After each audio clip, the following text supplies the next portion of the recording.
నెహ్రూ ప్రభుత్వం నుంచి మొదలుకుంటే మన్మోహన్ సింగ్ కాలం వరకు మంత్రివర్గంలో ఎస్సీ ఎస్టీ బీసీల సంఖ్య చెప్పండి, ప్రాతినిధ్యం పర్సెంటేజ్ చెప్పండి. 40 నుంచి 35% ఉండేది, మాక్సిమం 40 లేదా 35. కానీ ఇప్పుడు గౌరవ్ నరేంద్ర మోడీ గారు ప్రధానమంత్రిగా ఉన్నబడి క్యాబినెట్ లో 65-70 దాకా వచ్చింది కదా. అంటే ఈ వర్గాల ప్రాతినిధ్యం పెరిగిందా లేదా? ఓకే, గౌరవ్ నరేంద్ర మోడీ గారు ప్రధానమంత్రి కాకముందు 10 ఏళ్లు కాంగ్రెసే కదా. 10 ఏళ్లలో 2 సార్లు రాష్ట్రపతిని చేసే అవకాశం వచ్చింది కాంగ్రెస్ కు. మరి ప్రణబ్ ముఖర్జీ బ్రాహ్మణే కదా, ప్రతిభా పాటిల్ బ్రాహ్మణే కదా.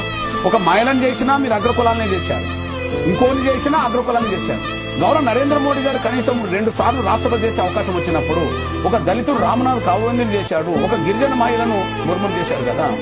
సామాజిక న్యాయం గురించి నీతులు మీరు చెప్తారు కానీ అమలు చేస్తున్నది అంతే ఇంత కదా. అది ఆచరణ కనిపిస్తున్నప్పుడు మా కండగా కొంత ప్రధానమంత్రి గారు ముందుకు వచ్చినప్పుడు మేము ఎంతో కొంత సానుభూతితో మా సహకారము ఎవరికి ఇవ్వాలి చెప్పండి.